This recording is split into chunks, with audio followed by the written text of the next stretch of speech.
Saviez-vous qu'à l'époque d'Hollywood, les producteurs et réalisateurs ont expérimenté avec des films qui ont tellement mal tourné qu'ils ont presque détruit Hollywood? Ces films contenaient un contenu si grossier qu'ils ont été interdits juste pour sauver non seulement Hollywood, mais aussi le grand public. Certains étaient si mauvais que s'ils avaient été autorisés, cela aurait complètement changé l'histoire. The Human Centipede 2, 2011. Réalisé par Tom Six, ce film est une suite de l'original déjà controversé. Il a été conçu comme une approche méta, se concentrant sur un fan du film original, qui cherche à recréer l'expérience troublante vue dans le premier volet. De nombreux critiques et spectateurs ont jugé la suite encore plus troublante que son prédécesseur. L'imagerie troublante du film et l'intensité de ses scènes ont suscité une réaction immédiate. Il a été officiellement interdit dans plusieurs pays, la British Board of Film Classification refusant initialement la classification. Ce refus empêchait de fait toute distribution légale. Une version modifiée, avec de nombreuses coupures, a finalement été approuvée au Royaume-Uni, mais le processus de censure a été extensif. La controverse a attiré l'attention sur la tension entre l'horreur extrême, en tant que genre, et les normes de décence publique. Les partisans ont soutenu que les cinéastes devraient avoir une large liberté d'expression dans le domaine de l'horreur, tandis que les détracteurs ont estimé que le contenu du film existait uniquement pour son caractère choquant. Le débat a mis en lumière les complexités de la catégorisation et de la classification du contenu cinématographique, soulevant des questions sur jusqu'où le genre de l'horreur peut repousser les limites avant de franchir un territoire jugé inacceptable pour la diffusion publique. Hate Crime, 2013. Réalisé par James Cullen Bressak, ce film dépeint une invasion de domicile effrayante perpétrée par des individus motivés par un préjugé extrême. Il visait à montrer les dangers des idéologies haineuses et l'impact destructeur que ces idéologies peuvent avoir sur des personnes innocentes. Lors de son examen, le BBFC a refusé de classer le film. Les déclarations officielles ont souligné le contenu extrêmement perturbant du film et le langage agressif utilisé. Cela l'a effectivement interdit de distribution légale au Royaume-Uni. Certains critiques ont estimé que le film présentait une mise en garde contre l'extrémisme, mais d'autres pensaient qu'il sensationnalisait un matériel très sensible. L'interdiction de Hate Crime illustre l'équilibre délicat entre sensibiliser aux problèmes du monde réel et glorifier ou exploiter involontairement des sujets sensibles. La situation du film a mis en évidence la façon dont les conseils de censure officiels peuvent percevoir une œuvre comme potentiellement nuisible si elle semble manquer de contexte atténuant clair ou si elle ne transmet pas ses thèmes avec un sens de la responsabilité. La controverse a rappelé que traiter de sujets comme la bigoterie nécessite une approche nuancée pour éviter des réponses non désirées. I Spit on Your Grave, 1978. Ce film des années 1970, réalisé par Meir Zarchi, suit l'histoire d'une femme qui subit une victimisation choquante et cherche ensuite à se venger. Il a été créé à une époque où les représentations cinématographiques de la vengeance devenaient de plus en plus graphiques, visant à dépeindre les conséquences d'un traumatisme sévère. De nombreux pays, y compris l'Irlande et la Norvège, ont mis en place des interdictions totales, citant des scènes troublantes et des thèmes intenses. Au Royaume-Uni, il a été qualifié de « vidéo nasty », un terme utilisé pour décrire des films au contenu vidéo domestique particulièrement perturbant. Les interdictions sont restées en vigueur jusqu'à l'apparition de versions fortement éditées des années plus tard. Ce titre est devenu emblématique de l'ère d'exploitation des années 1970 et a suscité des débats sur la possibilité de représenter certains sujets de manière éthique. Les partisans ont soutenu que le film soulignait l'impact destructeur de la violence, tandis que les critiques estimaient qu'il était excessivement exploiteur. Sa réception controversée a mis en avant la manière dont les comités de censure privilégient souvent la protection des spectateurs contre des représentations très éprouvantes, même lorsque le film vise à délivrer un message moral ou d'avertissement sur la cruauté. The Evil Dead, 1981. Un film culte réalisé par Sam Raimi. The Evil Dead suit un groupe d'amis dans une cabane isolée qui libère par inadvertance des forces surnaturelles. Remarqué pour son travail de caméra innovant et ses séquences surnaturelles exagérées, il a influencé de nombreux films d'horreur modernes. Réalisateur. Dans plusieurs pays, y compris le Royaume-Uni, The Evil Dead a fait face à une censure importante, principalement en raison de sa représentation graphique des rencontres démoniaques et de ses images intenses. Étiqueté comme vidéo nasty, il a été soumis à des modifications lourdes avant de garantir sa sortie dans certaines régions. Malgré son accueil initial difficile, Evil Dead est devenu une pierre angulaire du genre horreur. Son interdiction, suivie de sa renaissance en tant que film culte, démontre comment le sentiment public peut évoluer. Au fil du temps, de nombreuses régions ont assoupli leur position, finissant par accorder au film des sorties non censurées. Ce changement met en évidence les définitions changeantes du contenu d'horreur acceptable, ainsi que le pouvoir du soutien des fans pour réhabiliter la réputation d'un film. Cannibal Holocaust, 1980.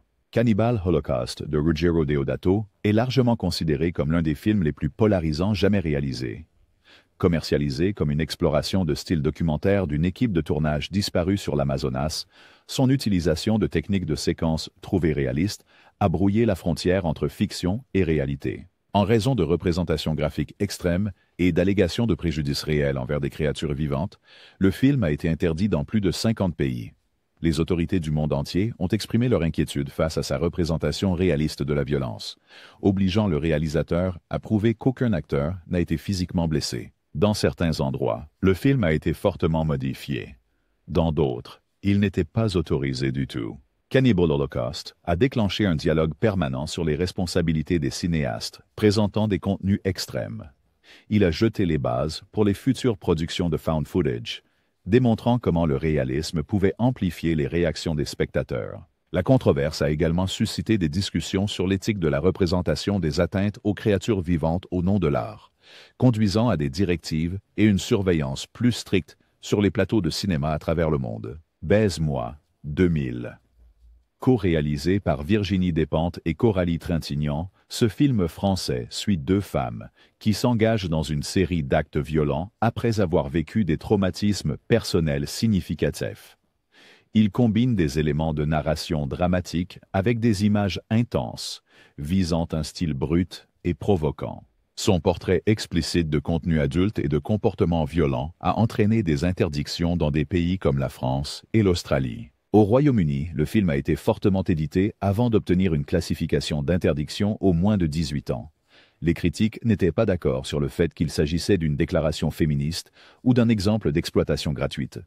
Ce film illustre comment un sujet impliquant des représailles personnelles et un comportement extrême peut brouiller la ligne entre la critique sociale et le sensationnalisme. L'interdiction et le montage soulignent les difficultés à équilibrer l'authenticité artistique avec les sensibilités du public.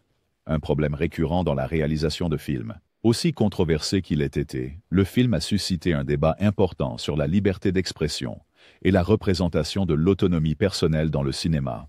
Orange Mécanique, 1971. Réalisé par Stanley Kubrick et basé sur le roman d'Anthony Burgess. Ce récit dystopique examine les thèmes du libre arbitre, du contrôle social et du choix moral à travers les exploits de son personnage central, Alex. Le cadre futuriste du film et sa stylisation iconique en ont fait un jalon cinématographique. Les commissions de censure en Irlande et à Singapour ont stoppé la sortie du film, invoquant sa représentation d'actes délinquants. Au Royaume-Uni, Kubrick lui-même a demandé le retrait du film après l'apparition d'allégations le liant à des cas d'imitation dans le monde réel. Orange Mécanique n'est devenu largement accessible au Royaume-Uni qu'après le décès de Kubrick, lorsqu'il a été réévalué. Le film a suscité un débat intense sur la question de savoir si la violence à l'écran déclenche des comportements dans le monde réel. Alors que certains soutenaient que l'art peut involontairement alimenter des actions indésirables, d'autres affirmaient que l'expression cinématographique ne devait pas être tenue responsable des choix individuels. La levée de l'interdiction après la mort de Kubrick a signalé une évolution des vues sur les thèmes du film et sur la responsabilité des réalisateurs concernant les actions des spectateurs. La dernière maison sur la gauche, 1972. Ce film était les débuts à la réalisation de Wes Craven, présentant une sombre histoire impliquant une attaque contre deux adolescentes et la vengeance qui s'ensuit par leurs parents. Craven s'est inspiré des thèmes des œuvres antérieures d'Ingmar Bergman, mais avec un style que certains ont trouvé profondément dérangeant. La nature intense de son contenu a conduit à des interdictions dans plusieurs pays, les autorités britanniques l'ayant placé sur la liste des vidéos à caractère choquant. Au Royaume-Uni, il est resté interdit jusqu'en 2002, lorsqu'une version fortement éditée a finalement été approuvée. Malgré sa condamnation initiale, La dernière maison sur la gauche a ensuite fait l'objet d'une réévaluation critique et est, souvent inclus dans les discussions académiques sur l'horreur des années 1970. Il a influencé les futurs réalisateurs souhaitant aborder des thèmes tout aussi sombres tout en tenant compte des contraintes de censure. Le parcours du film, passant de l'exploitation interdite à la reconnaissance culte, illustre comment les perceptions publiques et critiques peuvent évoluer radicalement au fil du temps. Face of Death, 1978. Présenté comme un documentaire, Face of Death incluait des séquences mises en scène et des images réelles montrant divers événements troublants. Réalisé par John Alan Schwartz, il visait à choquer le public avec des représentations brutes et non filtrées de la mortalité. En raison de son contenu explicite, il a été interdit dans des pays, y compris l'Australie et la Nouvelle-Zélande. Au Royaume-Uni, il faisait partie de la vague des films Video Nasty, ce qui a entraîné une censure sévère.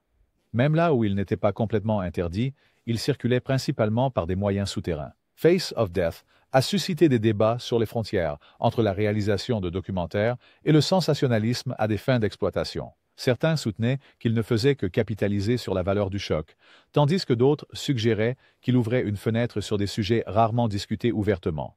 En fin de compte, il reste un produit controversé de son époque, démontrant comment le marketing basé sur le choc peut entraîner des répressions réglementaires mondiales. Tenebrae, 1982. Dario Argento, un maître du style giallo italien, a réalisé Tenebrae, mettant l'accent sur un écrivain américain qui se retrouve impliqué dans une série d'attaques mystérieuses lors d'un voyage à Rome. Le film présentait le mélange caractéristique d'Argento de suspense, de visuels élégants et de séquences intenses. Bien que moins brutal que certains autres films interdits, Tenebrae a tout de même été scruté en raison de représentations graphiques de situations éprouvantes. Dans le Royaume-Uni, il faisait partie du groupe des Video Nasty, entraînant des coupes et une distribution limitée. L'Allemagne a également imposé des restrictions. Tenebrae a aidé à populariser le sous-genre giallo dans le monde entier, mais sa censure a illustré les difficultés auxquelles certains styles de niche peuvent être confrontés lorsqu'ils sont régulés par des commissions plus conservatrices. Avec le recul, l'artisanat artistique du film a été salué, prouvant que même du matériel fortement censuré ou interdit peut obtenir une appréciation critique avec le temps. Blood Feast, 1963. Souvent appelé l'un des premiers films gore, Blood Feast a été réalisé par Herschel Gordon Lewis, qui visait à ouvrir de nouvelles voies en représentant des images intenses à l'écran. Son histoire se concentre sur un traiteur qui commet des actes terribles dans le cadre d'un rituel bizarre.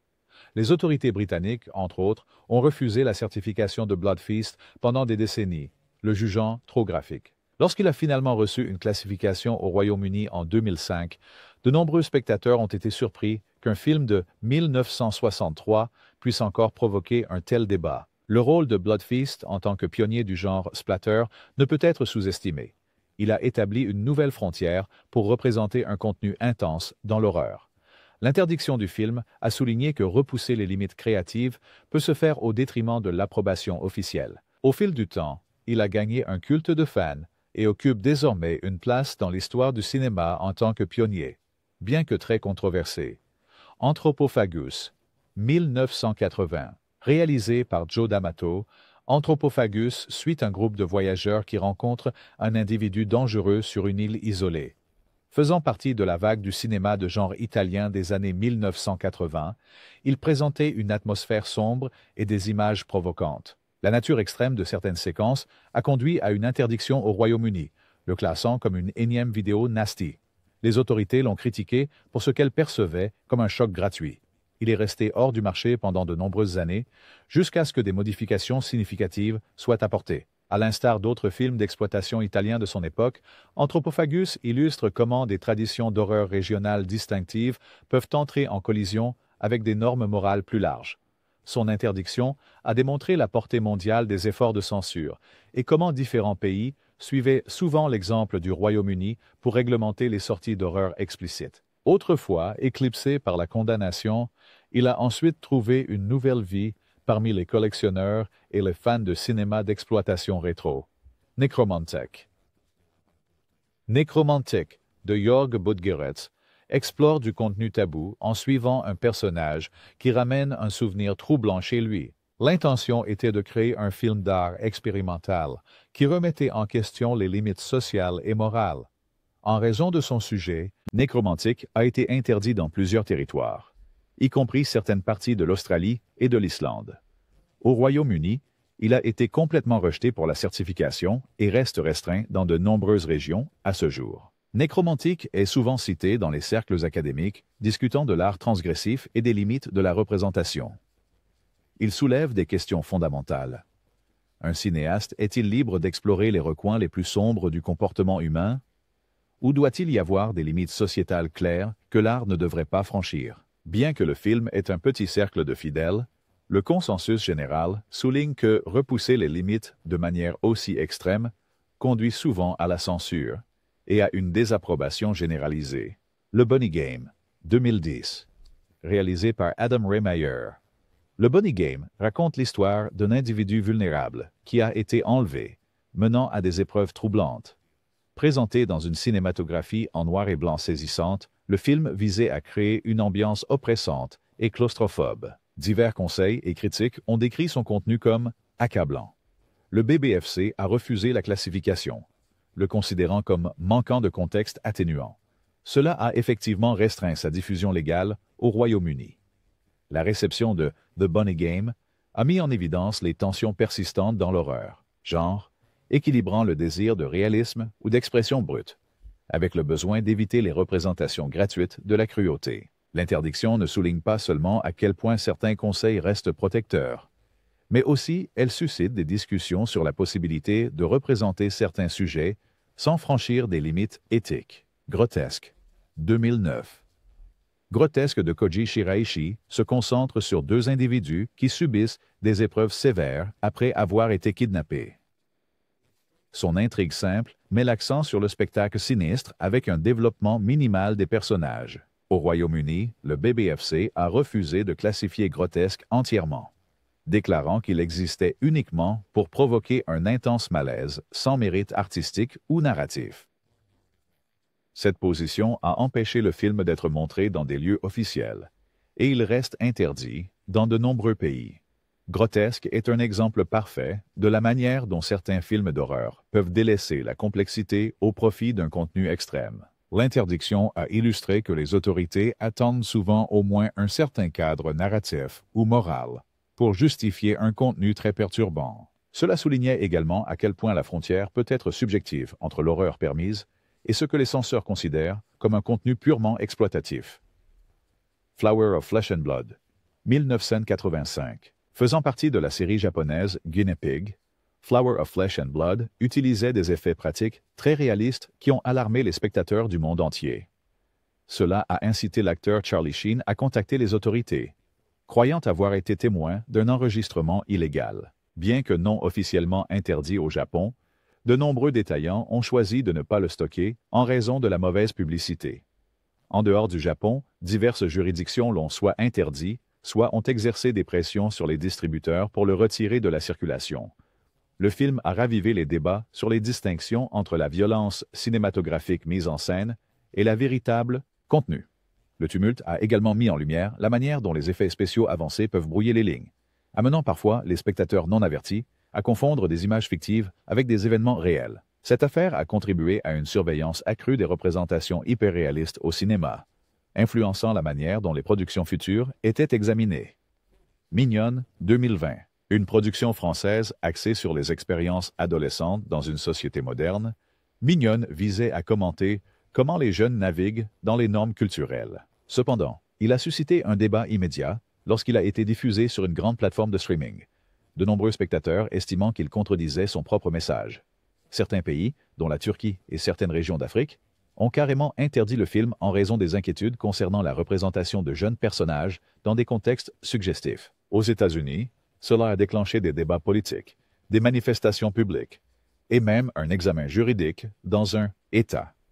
Mignonne représente comment le message prévu d'un film peut être éclipsé par son marketing ou par des éléments controversés qui frappent les spectateurs. L'interdiction a souligné la nécessité de traiter avec soin les thèmes sensibles, surtout ceux impliquant des mineurs, et a mis en lumière la rapidité avec laquelle le contre-coup public peut s'amplifier sur les réseaux sociaux et les scènes politiques. Titicut Follies, 1967. Titicut Follies de Frederick Wiseman est un documentaire qui expose les conditions à l'intérieur d'un établissement d'État. Hôpital pour les personnes souffrant de troubles psychiatriques. Tourné dans un style sobre et réaliste, il offre un regard non filtré sur la vie en institution dans les années 1960. Plutôt que de représenter de la violence explicite ou du contenu bouleversant au sens cinématographique habituel, Titicut Follies a été interdit en raison de préoccupations relatives à la vie privée. Les tribunaux ont statué que le film violait les droits des personnes montrées. Les projections publiques ont été interdites pendant des décennies, et ce n'est qu'en 1991 qu'il est devenu plus largement disponible. L'interdiction de Titicut Follies soulignait la complexité de l'équilibre entre le journalisme d'investigation, le documentaire et les droits à la vie privée. Cela a soulevé des questions éthiques sur la manière dont les personnes vulnérables sont représentées dans le film. En conséquence, les réalisateurs de documentaires d'aujourd'hui sont souvent confrontés à des problèmes similaires, prenant des précautions supplémentaires pour s'assurer qu'ils ne portent pas atteinte aux protections légales des participants. La maison au bord du parc, 1980. Réalisé par Ruggero Deodato, surtout connu pour un autre titre controversé de cette liste. La maison au bord du parc raconte l'histoire d'intrus qui terrorisent les invités lors d'une réunion sociale. Bien qu'il visait à critiquer la dégradation sociale, beaucoup ont estimé qu'il dépassait les limites tolérables pour le public. Les représentations extrêmes du film ont conduit à des interdictions au Royaume-Uni, en Australie et dans divers pays nordiques. Au Royaume-Uni, il est sur la liste infâme des vidéos nasty et a subi la censure pendant des années. Comme Cannibal Holocaust, la réception controversée de ce film a révélé le goût de Deodato pour confronter les spectateurs à du contenu que certains jugeaient insupportable. Au fil du temps, cela a suscité des discussions sur la possibilité que des récits choquants servent également de commentaire social. The House on the Edge of the Park reste un exemple parfait de la façon dont le style d'un cinéaste peut régulièrement entrer en collision avec les normes réglementaires. Ken Park, 2002. Réalisé par Larry Clark, qui a également réalisé le film controversé Kids, Ken Park se concentre sur un groupe d'adolescents en Californie confrontés à des turbulences dans leur vie personnelle. Stylistiquement, il reste fidèle à l'approche brute et documentaire de Clark. Les préoccupations concernant la représentation de mineurs dans des situations problématiques ont conduit à l'interdiction du film en Australie, et il n'a jamais bénéficié d'une large sortie en salle aux États-Unis.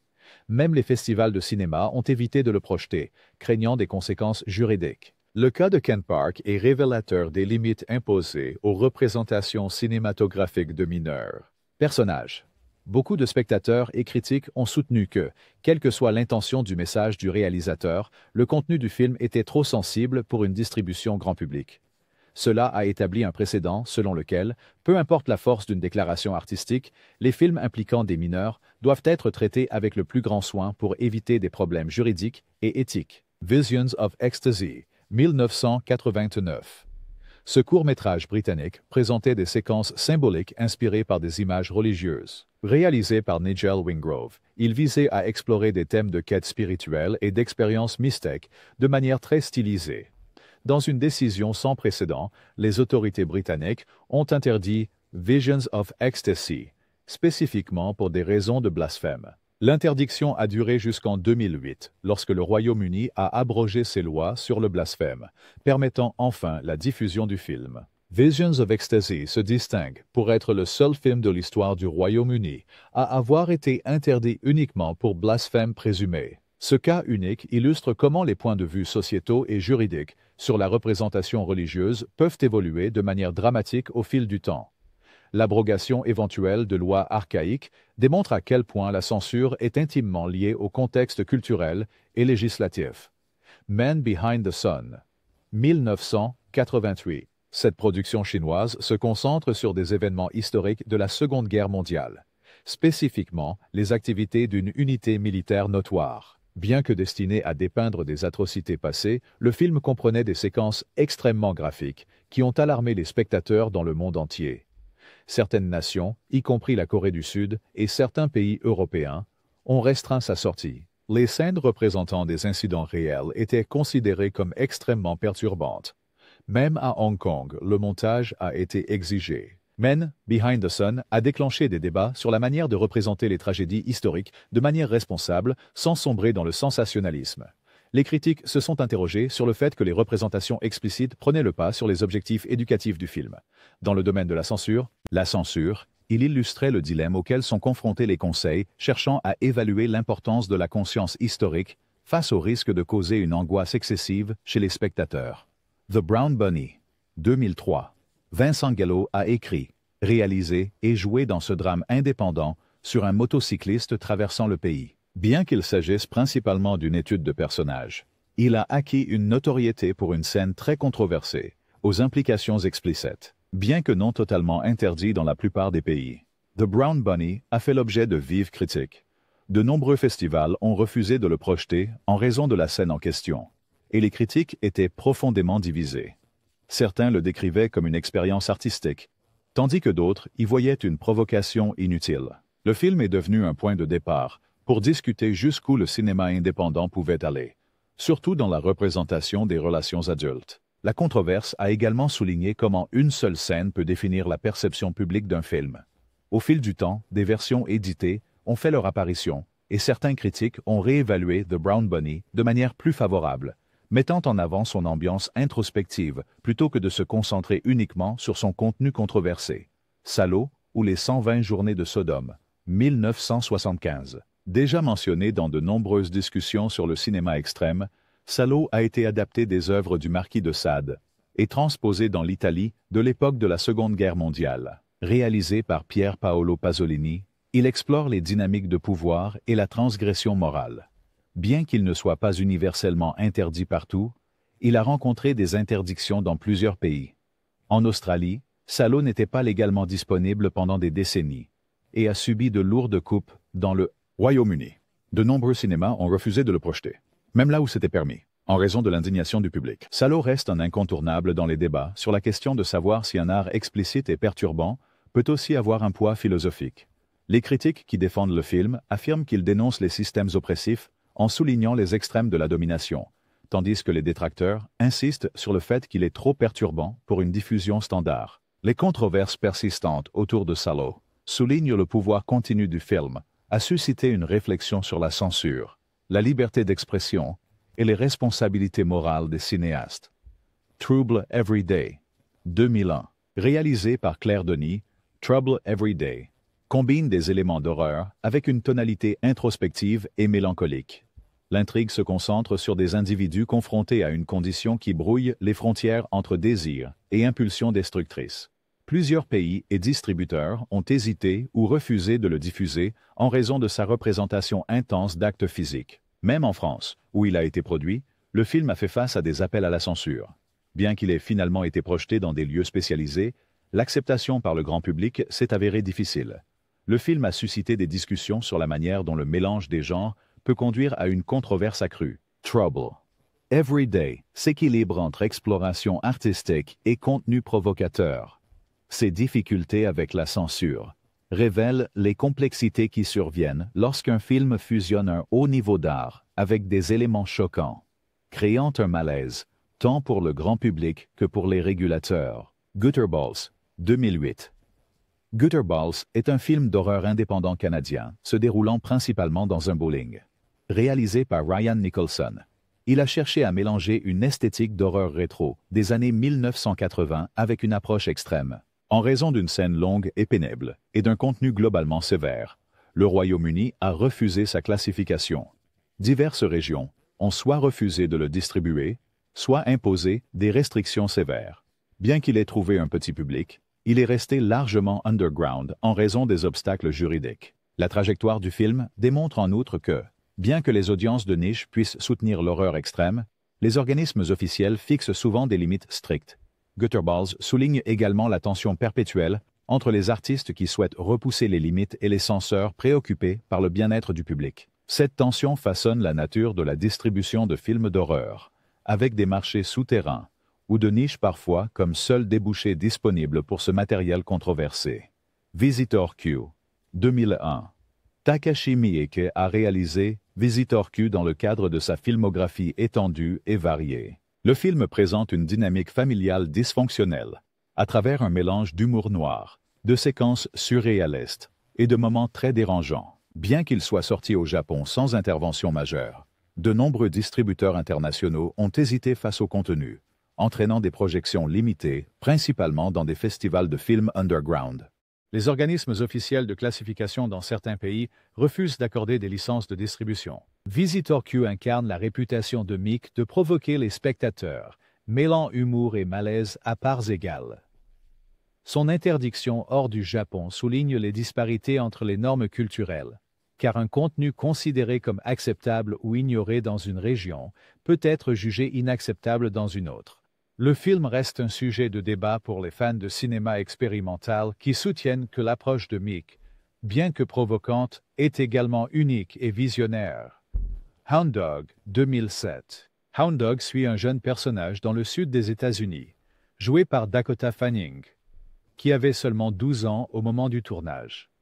Bien qu'il soit censé être un drame initiatique, il a suscité une grande controverse pour une scène particulière. Le film n'a jamais été largement interdit officiellement, mais il a fait face à un tel tollé de la part des organisations religieuses et des commentateurs sociaux que sa distribution a été minimale. De nombreux cinémas ont choisi de ne pas le programmer, et le tollé public qui en a résulté a éclipsé l'intention du réalisateur d'aborder des thèmes difficiles de croissance personnelle. Hound Dog souligne les contraintes significatives imposées aux cinéastes lorsqu'il traite des histoires impliquant des mineurs. Même une scène simulée perçue comme inappropriée peut provoquer un tollé public, avec des appels à des interdictions qui éclipsent tout message voulu sur l'adversité et la résilience. Ce scénario souligne la sensibilité accrue autour du contenu mettant en vedette de jeunes acteurs, reflétant une attitude protectrice plus large dans la société. Tumbling Doll of Flesh, 1998. Parfois appelé Niku Daruma, ce film japonais underground se caractérise par une intrigue quasi inexistante, misant plutôt sur des représentations prolongées d'actes extrêmes. Il a été réalisé pour un public de niche très spécifique et a presque immédiatement gagné en notoriété. Bien que n'étant pas toujours interdit par une législation formelle, Tumbling Doll of Flesh s'est effectivement retrouvé sur une liste noire par les distributeurs du monde entier. Peu de points de vente légitimes l'accepteraient, et de nombreux critiques ont soutenu qu'il n'apportait rien au-delà du choc. L'invisibilité quasi totale de ce film dans les chaînes grand public souligne comment certains projets repoussent les limites, à tel point qu'ils n'obtiennent aucun soutien, même parmi les distributeurs indépendants. Par conséquent, il apparaît rarement en dehors du commerce clandestin. Tumbling Doll of Flesh sert de rappel frappant que, bien que la liberté d'expression soit généralement soutenue dans les arts, les forces sociales, éthiques et de marché peuvent agir comme des capteurs de facto lorsqu'un film est jugé profondément répréhensible. Les films interdits occupent une place complexe dans l'histoire du cinéma. Ils servent d'avertissement sur ce qui peut se produire lorsque l'art entre en collision avec les limites sociales, éthiques et légales. Parfois, ces œuvres provoquent des discussions nécessaires sur des sujets que les médias traditionnels évitent. Dans d'autres cas, elles attirent de vives condamnations pour sembler promouvoir la cruauté ou pour banaliser des problèmes sérieux du monde réel.